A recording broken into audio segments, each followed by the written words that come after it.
2025년 6월 7일 최신 기출문제 실무시험 문제를 풀어보도록 하겠습니다.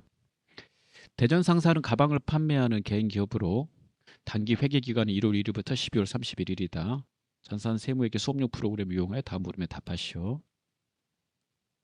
1번 다음은 대전 상사의 사업자 등록증이다.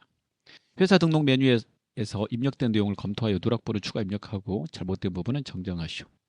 주소 입력 시 우편 번호를 입력하지 않아도 무방함.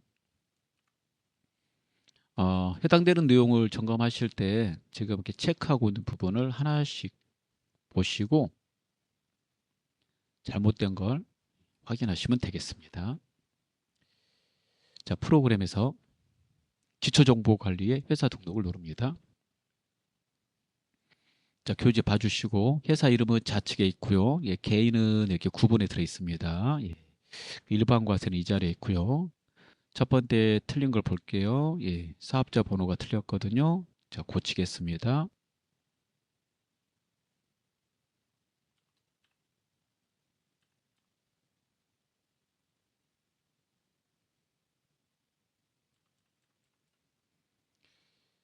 자, 그 다음에 대표자 이름을 고치겠습니다.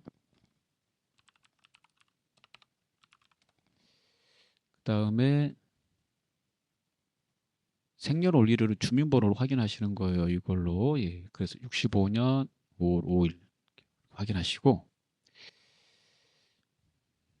그 다음에 보시면 종목이 틀렸죠? 스포츠 용품을 가방으로 고칩니다. 그리고 세무서는 예, 대전 맞아요. 2번 보겠습니다. 자, 창을 닫고요. 다음은 대전 상사의 정기분 손익계산서이다. 정기분 재무제표에서 정기분 손익계산서를 클릭합니다. 자, 문제. 입력되어 있는 자료를 검토하여 틀린 부분은 수정하고 누락된 부분은 추가 입력하시오. 방법은 하나씩 봐야 돼요.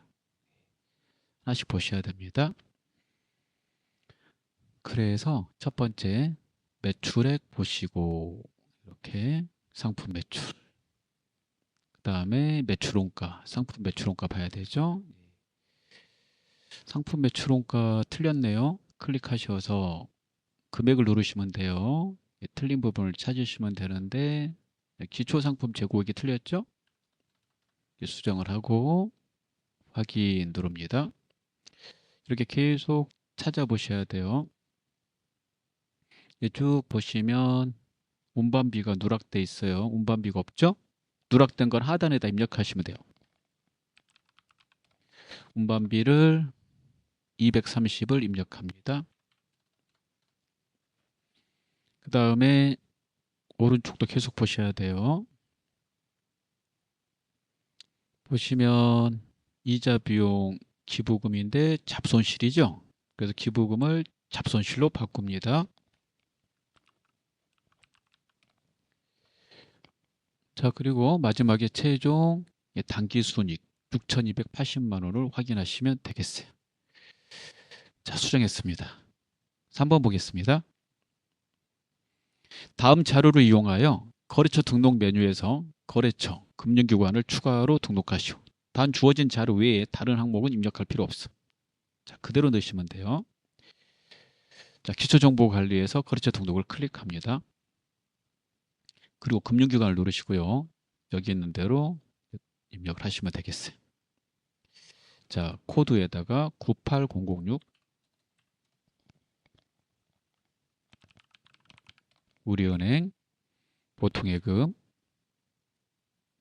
자, 그 다음에 우측으로 가셔서 계좌번호 넣으시면 되겠습니다.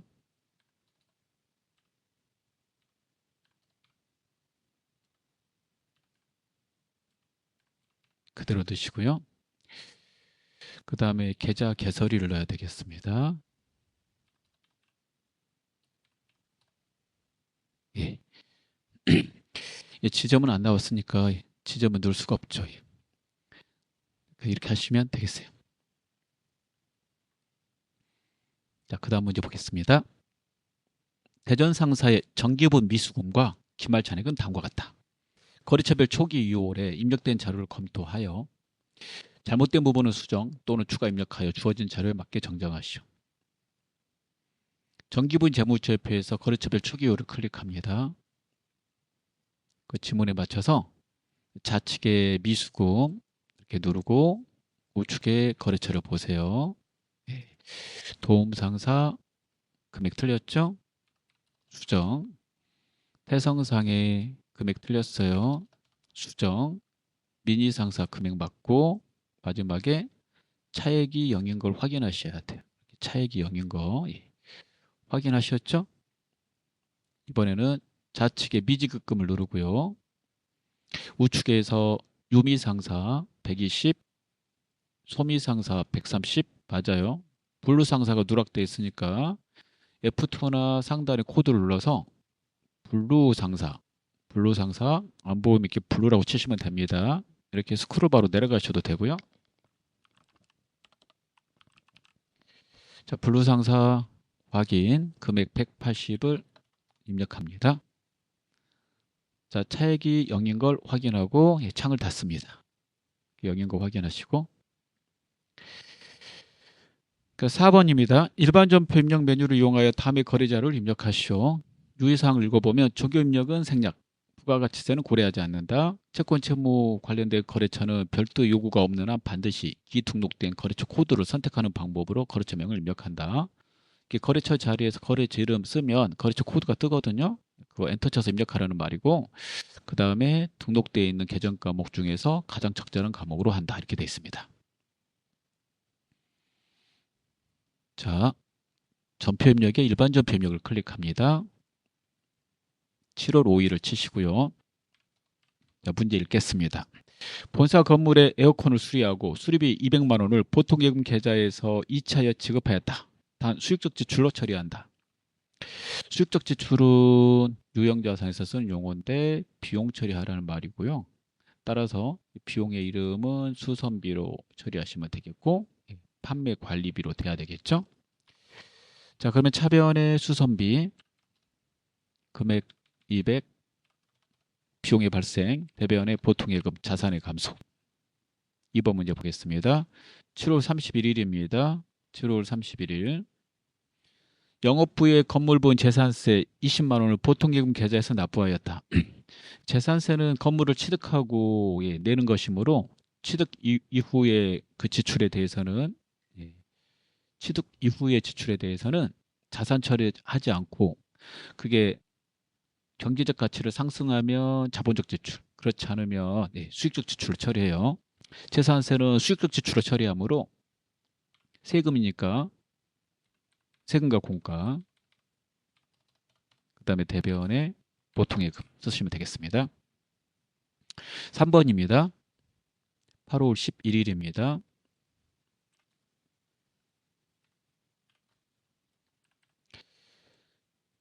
영업부 김지연 직원의 퇴직금 300만 원을 보통예금 계좌에서 지급하였다. 그러면 이제 대변의 보통예금이 되겠고요.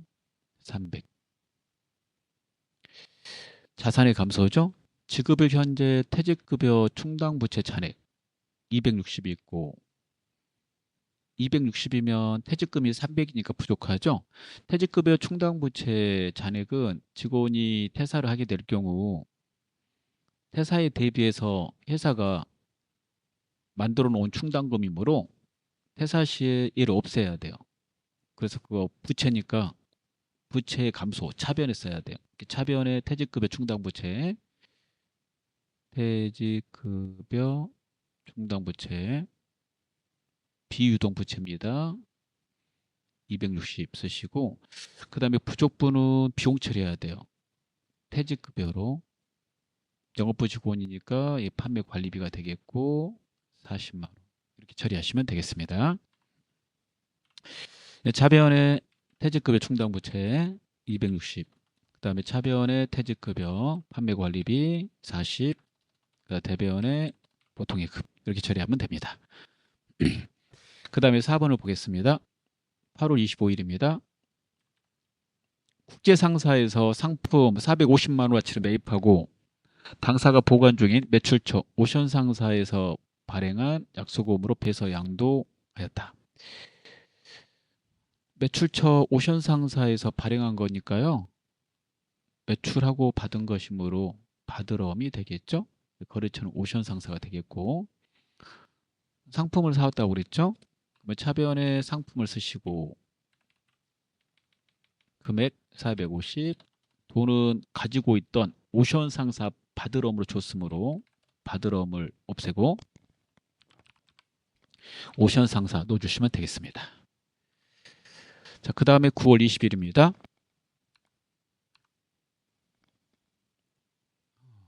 잠시만요. 예. 9월 20일. 두들 상사로부터 상품 250만 원어치를 구입하는 계약을 하고 계약금으로 상품 대금의 20%를 보통예금 계좌에서 지급했다. 상품은 아직 받지 않았고 예, 계약금만 준 거죠. 계약금을 주면 거리가 맞으니까 선급금, 그 다음에 보통예금 이렇게 차변과 대변에 쓰시면 되겠습니다. 자, 250에 20%를 계산기로 계산하시면 되겠고 그러면 50만 원이 되겠죠. 50만 원씩 자산의 증가, 자산의 감소. 선급금은 채권이죠. 나중에 물건을 받을 권리니까 거래처 둘둘 상사 이렇게 써놓으시고 입력하시는 게 좋아요.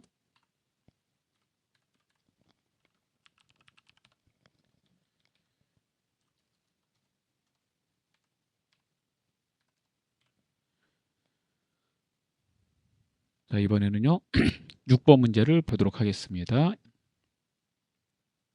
10월 20일입니다. 본사 직원 생일 선물을 위해 연안수산에서 미역을 주문하고 대금은 현금으로 지급하면서 아래와 같은 현금 영수증을 수취하였다.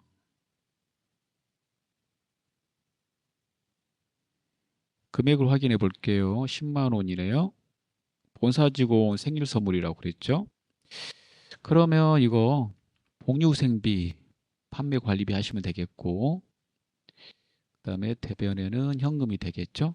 복리후생비, 판매 관리비, 대변에 현금 이렇게 10만 원씩 이렇게 되겠어요. 예.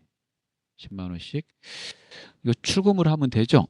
출금은 차변에 계정 과목이 하나 나오고 대변에 현금일 때 쓰시면 돼요.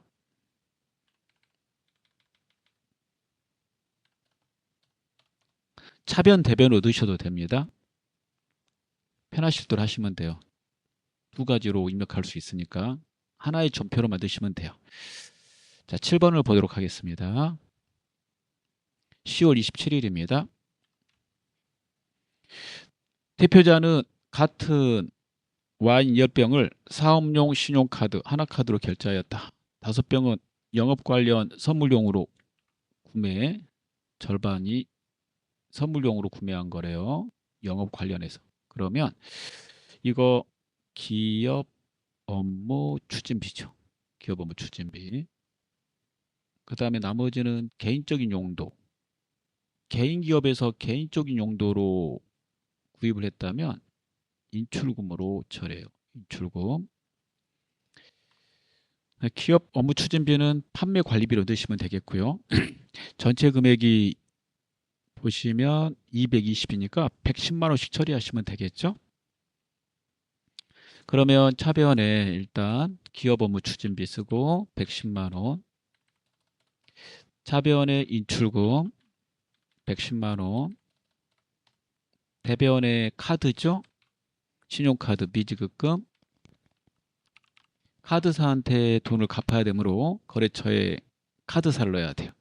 그래서 하나카드, 이렇게 하나카드 넣으시면 되겠어요. 그 다음에 12월 21일입니다. 보험상사에 1,000만 원을 5년 후 상환받는 조건으로 대여하고 5년 후에 상환받는 조건으로 대여니까 장기간 대여한 거죠. 장기 대여금입니다. 투자자산이에요. 보통예금 계좌에서 이체했다. 자산이니까 차변에 장기 대여금, 채권이니까 거래처 넣고 대변에 보통예금 이렇게 넣으시면 되겠습니다. 자, 계속 이어지는 거 오류 수정을 보겠습니다. 전표 계속 숫자 날짜 바꿔가면서 입력하시면 돼요. 자, 1번 8월 29일입니다. 5번은 오류 수정하라고 나와요. 당사가 지급한 운반비 10만 원 보이고 있어요. 날짜를 치고 들어가야지 지문을 보고 고칠 수 있어요. 상품 매출에 따른 운반비가 아니라 매입에 따른 운반비래요. 매출에 따른 운반비는 운반비가 맞아요. 판매 관리비이기 때문에. 근데 매입에 따른 운반비는 매입 시에 운반비까지 주고 샀다면 그 운반비까지 매입하는 물건에다 포함시켜야 되죠. 그래서 상품으로 운반비를 바꿔주시면 되겠습니다. 그 다음에 11월 30일입니다. 유미상사의 상품 260만 원어치를 외상으로 매출하고 미수금을 회계 처리했대요. 상품을 팔면 재고자산이고 재고자산은 상거래이므로 외상배출금 처리해야 되죠. 미수금은 상거래 외일 때 쓰는 거잖아요. 그래서 외상배출금으로 수정해 주시면 되겠어요. 거래처는 맞으니까 가만히 내버려 두시면 되겠습니다. 자, 수정을 다 했습니다. 자, 결산 문제를 보도록 하죠.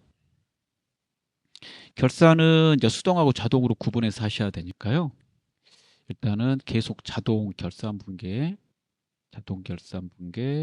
3개 시험에 나오는 거 숙지하셔야 돼요.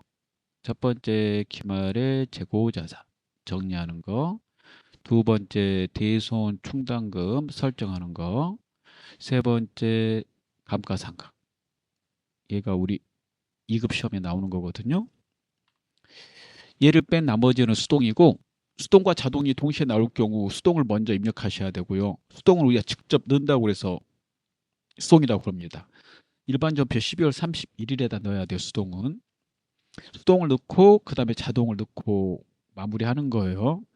그러면 첫 번째는 현금에 관련된 거고, 두 번째는 소모품비, 세 번째는 단기차입금, 네 번째는 감가상각이니까 얘가 자동이네요. 그렇죠? 얘는 이제 수동 이렇게. 그럼 1, 2, 3번을 먼저 풀고 그 다음에 자동을 나중에 푸셔야 돼요. 순서대로 그냥 푸시면 되겠네. 순서대로 써놨으니까. 그럼 일반 전표입력에 가겠습니다. 전표입력에 일반 전표입력에 가서 수동을 먼저 하기 위해서 12월 31일이라고 칩니다. 그 직접 분개하셔야 돼요. 자, 첫 번째 결산일 현재 현금의 장부 금액은 83만 7,660원이래. 근데 실제 금고에 있는 현금 잔액은 93만 7,660원. 시제 파악을 한 거죠. 파악하는 시점이 결산일 파악했어요. 안 맞죠? 더 많이 있잖아요.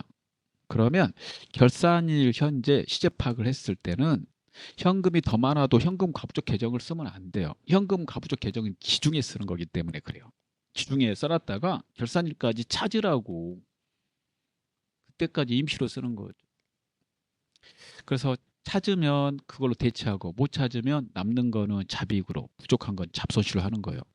근데 시제 파악을 결산시 하면 남는 거는 즉시 잡이익으로 그다음에 부족한 거는 잡손실로 하는 겁니다. 그래서 잡이익으로 해야 돼요. 이게 장부하고 맞춰야 되니까 차변에 현금, 대변에 잡이익 이렇게 이제 들어가야 되는 거죠. 그래서 차변에 현금 이렇게 들어가고 대변에 잡이익 이렇게 들어가요. 잡이익. 그리고 그 금액은 차액이니까 계산기로 계산해 봐야 되겠죠. 10만 원 차액인 걸 알 수 있어요. 이거 입금으로 넣어도 되잖아요. 입금 또는 차변, 대변 다 돼요. 입금은 차변에 현금이 있고 대변에 계정 과목이 하나일 때 프로그램에서 쓰는 겁니다. 2번 영업부서의 소모품비로 계상된 금액 중 소모품비는 비용이죠. 비용으로 계상해놨는데 안 쓴 게 12만 원어치 있대요. 미사용된 소모품. 그러면 비용 처리를 너무 많이 했잖아요. 그 비용에서 빼서 안 쓴 거는 자산으로 잡아야 돼요. 그래서 차변에 자산으로 잡기 위해서 소모품이라고 쓰고 자산의 증가, 대변에 비용을 너무 많이 잡았으니까 비용을 소멸시켜야 돼요. 비용의 감소, 비용의 소멸, 대변. 3번을 보겠습니다. 결산일 현재 하나은행에서 대출받은 단기차입금 3천만 원 보이고 있고요. 이자는 연 6%고 차입일은 11월 1일, 차입기간은 6개월이래요. 예. 이자 지급은 내년 4월 30일 할 거고 기간 경과분 이자분을 달로 계산하래요. 월할 계산하고 결산을 완료하시오. 차입금은 차입 당시에 회계 처리했으니까 내버려 두고 12월 31일에는 차입 시기부터 결산일까지 발생된 것을 비용 처리해야 돼요. 그 비용 이름이 이자 비용이 되겠죠. 그리고 지급일은 다음 연도니까 아직 지급은 하지 않아요. 그래서 비용의 발생분이 있고 지급일이 다음 연도일 때 미지급 비용으로 해서 부채 처리해야 된다고 그랬죠. 그러면 단기 거 해당되는 이자 비용을 계산하면 되잖아요. 그러면 3천만 원 계산해 보면 곱하기 1년 연이율 6%, 이게 6%가 연이율이니까 예. 차입 기간은 6개월이라고 그래도 12분의 차입한 날짜를 보세요. 11월, 12월 두 달이죠. 예. 그래서 2개월분을 하는 거예요. 2개월분. 예. 차입 기간 6개월은 단기 차입금 처리할 때 쓰시는 거고 이 기간은 이자 계산할 때는 이게 연이율이니까 두 달치 발생된 이자를 계산해야 되죠. 11월, 12월. 이렇게 계산하시면 30만 원이 나와요. 30만 원. 그래서 차변의 이자 비용 30, 대변의 미지급 비용 30 이렇게 하시면 되겠습니다. 자, 그 다음에 4번은 자동이니까 결산자료 입력에다 입력하도록 하겠습니다. 자, 결산에 가셔서 결산 재무제표에서 결산자료 입력을 누릅니다. 그 날짜는 1월부터 12월을 치시고요.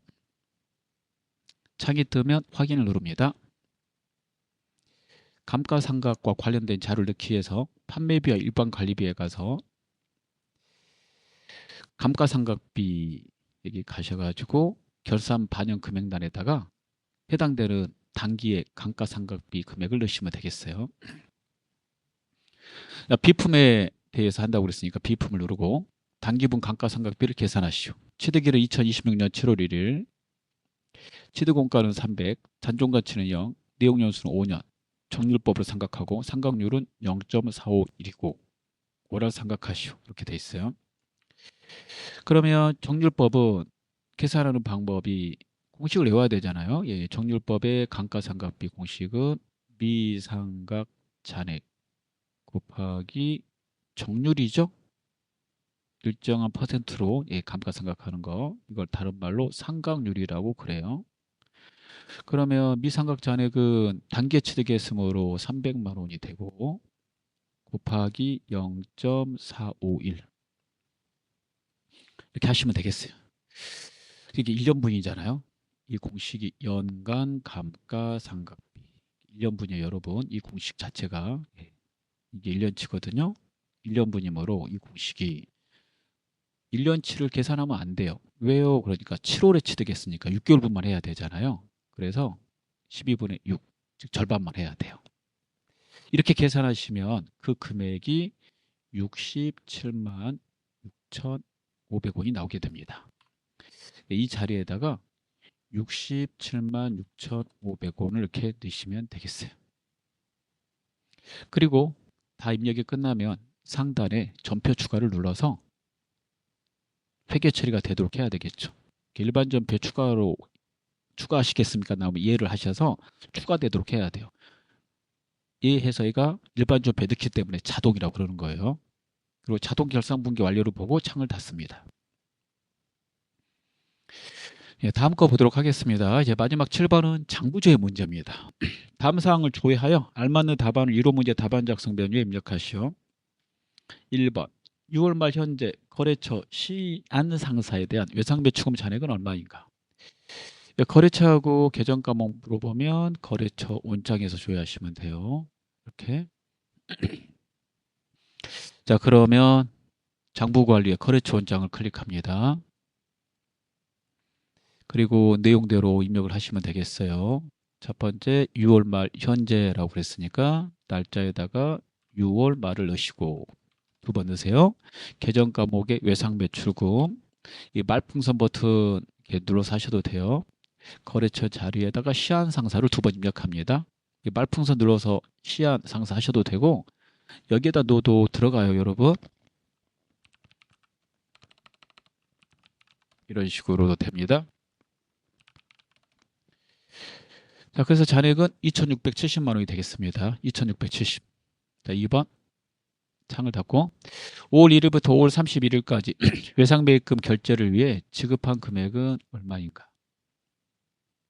5월 한 달 동안 외상매출금 지급한 거 얼마냐라고 물어봤어요. 자, 그러면 이걸 볼 수 있는 거는 계정별 원장도 되고 그렇죠? 예, 총계정 원장도 돼요. 계정별 원장에서 자세히 보도록 하죠. 이렇게 눌러가지고 5월 1일부터 말일까지 31일까지 하고 외상매입금 가시면 계정별 원장은 자세히 나와서 좋아요. 예. 그리고 여기 가신 다음에 지급한 거 물어봤으니까 지급은 부채니까 부채 감소 차변을 봐야 되겠죠. 차변 쪽에 보셔서 올해를 확인하면 돼요. 505만 원, 505만 원이 되겠습니다. 이걸 볼 수 있는 장부는 많아요, 여러분. 예. 계정별 원장, 총계정 원장, 또 하나 거래처 원장도 돼요. 답만 찾으시면 됩니다. 그 다음에 3번 6월 판매비와 관리비에 해당하는 계정 과목 중 현금으로 가장 많이 지급한 계정 과목명은 무엇이고 그 금액은 얼마인가? 6월 한 달 동안 판관비 중에서 현금으로 많이 지급한 거죠. 물어보는 질문이 현금으로 지급한 거, 현금이 아닌 걸로 지급한 거 이렇게 물어보고 월별로 물어보면 월계표를 가시면 되거든요. 그래서 일계표, 월계표를 누르시면 돼요. 여기에 가시면 현금으로 지급한 거는 현금란에다가 현금이 아닌 걸 지급한 거는 대체란에다가 이렇게 다 기입을 했기 때문에 한 번에 답을 찾을 수 있는 거예요. 자, 월계표로 바꾸시고 6월을 치고 여기 가서 판매비 및 일반 관리비에 가신 다음에 현금으로 가장 많이 지급한 계정 과목명과 그 금액은 얼마인가 그랬어요. 그 현금란 쪽을 봐야죠. 현금으로 지급한 거는 비용이니까 지급한 거 다 차변해서 쓸 거 아니에요? 현금 쪽 보시면 되고 현금이 아닌 걸로 지급한 거는 대체 쪽을 보시면 되죠. 이게 딱 보시면 가장 큰 금액은 기업 업무 추진비네요. 380. 그래서 기업 업무 추진비 380. 가끔씩 계정 과목을 쓰라고 그랬으니까 계정 과목을 이렇게 쓰면 되는데 계정 과목명 쓰라고 그랬잖아요. 계정 과목에 코드를 써라라고도 할 때 있어요. 그럴 때는 상단에 계정 코드 이렇게 누르시면 번호가 나와요. 813번. 이거 보고 쓰시면 돼요. 이렇게 계정 코드 누르면 나오고 다시 누르면 사라지고. 자, 전부 다 풀었습니다. 네, 수고하셨습니다.